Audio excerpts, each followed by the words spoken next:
what's up everybody? This is Nightwing2303 from SneakerFiles.com. Today we're coming at you with another performance review, and today it is going to be on the Air Jordan 8.0. So here's a quick look at the shoe, and without wasting too much of your time, let's get right into it.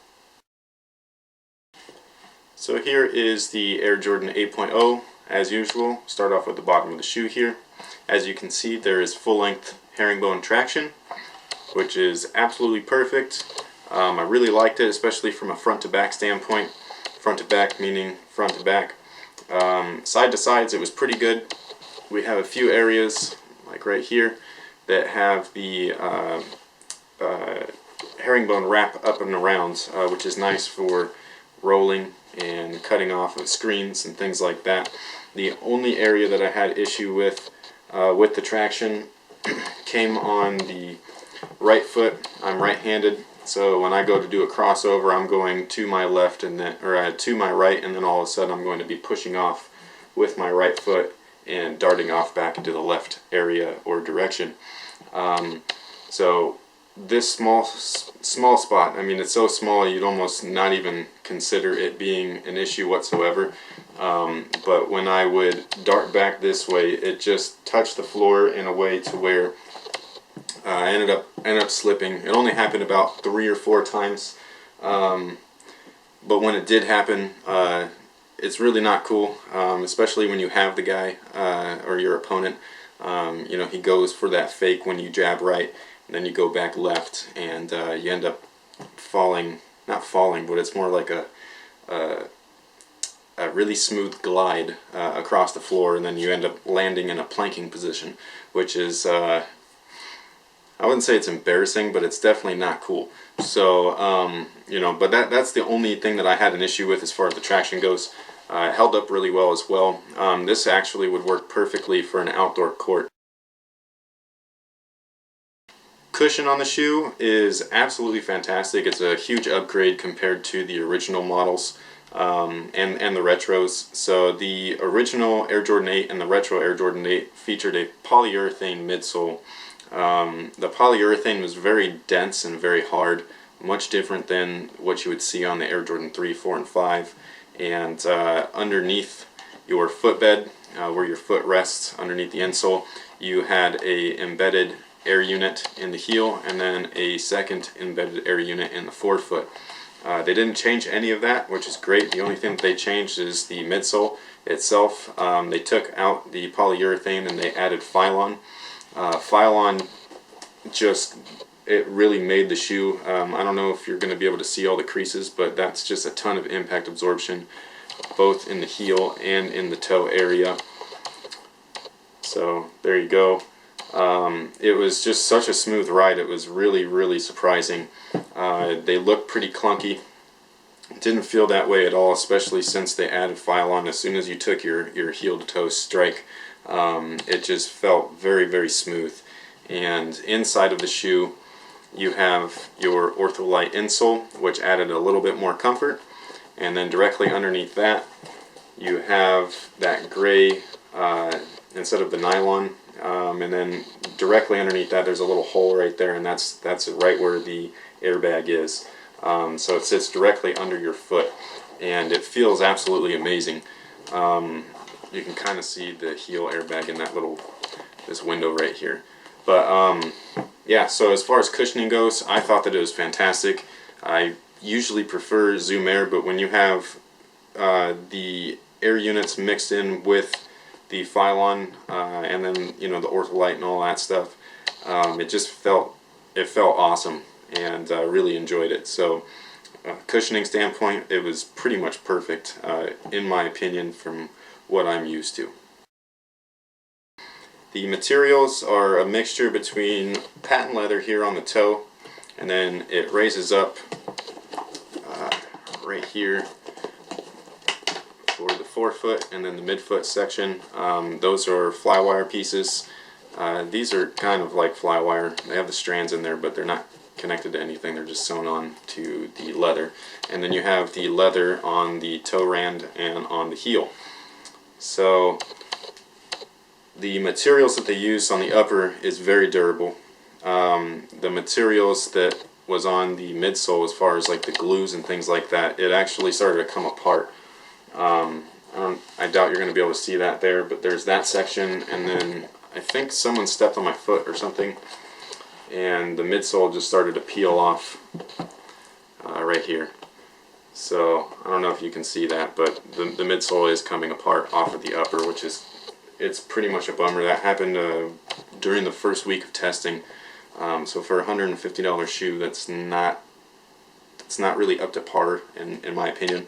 Everything else though, it held up really well. You could see that the patent leather, while it is creased and a little bit warped, it's not that bad. Same thing with the upper here. There's creases, which is great, especially since this is a high top shoe, which means that you have some flexibility, even though you're somewhat restricted. And then the heels area has the leather there as well, which is it's definitely more durable than some of the materials that we had been seeing on past performance models from both Jordan Brand and Nike. As far as the fit goes, the fit was, in my opinion, it was a little bit weird at first. Being a high top, I'm used to low tops and things like that. So here you just have a basic lace-up structure, and then you also have your inner boot sleeve with your dual cross straps. So because of the cross straps, I thought that I was going to be able to get away with only using the second to last eyelet, as long as I harnessed the two straps up there, and then it would secure my foot.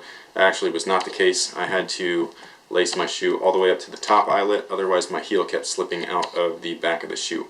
So that top eyelet there, it's absolutely necessary, and you have to use it. The interior of the shoe, there was zero hot spots, zero rubbing. Nothing was rubbing my foot or ankle raw. You have the inner sleeve here, which is different than the originals. The originals had the neoprene. This one feels more of just like a really nice kind of stretchy material, almost like a Lycra. And then interior, you had it kind of feels like wool. I don't really know how else to explain it, but it's really thick in there, and it's nicely padded, which is good and bad. Good as far as feeling and fit goes, bad as far as breathability and ventilation. But once everything was tied up tightly up to the top, and then you used both cross straps in there, everything really pulled your foot down, kept it in place, and also pulled it back towards the heel. And it was absolutely perfect. And then you have the design plate right here, which is actually a TPU cup. So instead of having a heel cup here, they put it in place underneath the foot, and it really holds the medial and lateral side of your heel in place, which essentially does the same exact thing as a heel cup. It's just doing it on the side, so you have a little bit more side-to-side support instead of just rigidness in the back. So yeah, materials fit absolutely perfect as far as fitting and maneuverability, being flexible, things like that. Durability, I really didn't like it too much. I don't like seeing my shoes start to fall apart after a few games, but it is what it is, and it could have just been my pair, who knows.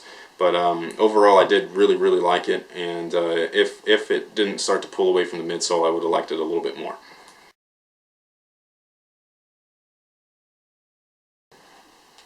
So as far as the breathability and the ventilation department goes, that, in my opinion, was one key aspect that needed improvement from the original and the retro Air Jordan 8, and that is the one key improvement that they did not do in this shoe.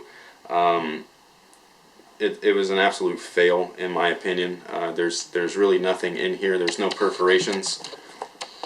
No perforations in the sides. The originals at least had small perforations here and then up at the collar. These don't have it anywhere. There's no perfs on the toe. On the medial side, nothing. There's not even any perforations inside of the inner boot. So to me, that was a little bit surprising and quite a bit disappointing. I don't know if a lot of you guys know this, but Jordan actually had a hard time dealing with the Air Jordan 8 in the original form when he was playing in them. He had a athlete's foot multiple times throughout the season because of the lack of ventilation in the shoe. You know, so that to me was a kind of a no-brainer mistake that they made, not upgrading any sort of breathability or ventilation on this sneaker. So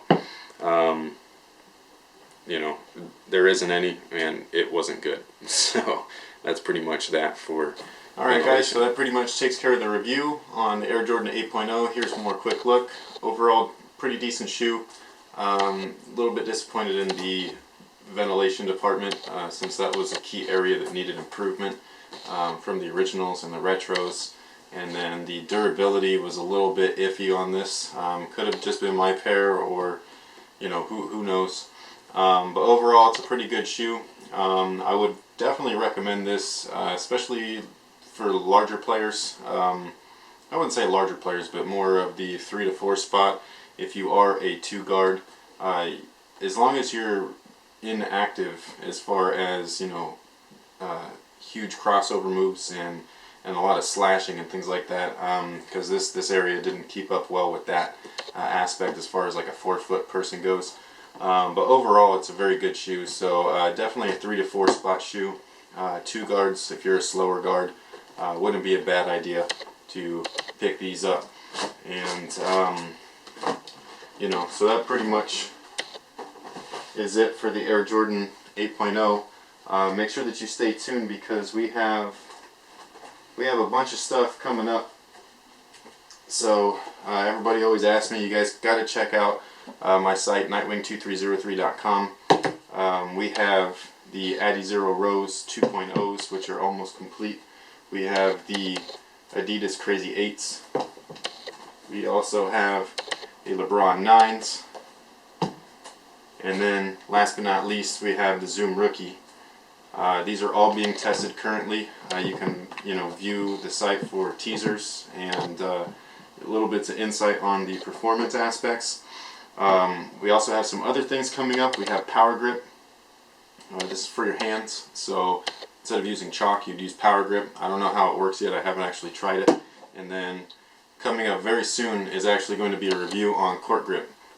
You might not want to miss this one, because well, actually, I'm not going to say anything else. Just, you don't want to miss this review. Everybody keeps asking me about this, and I'll let you know whether or not it's a good deal.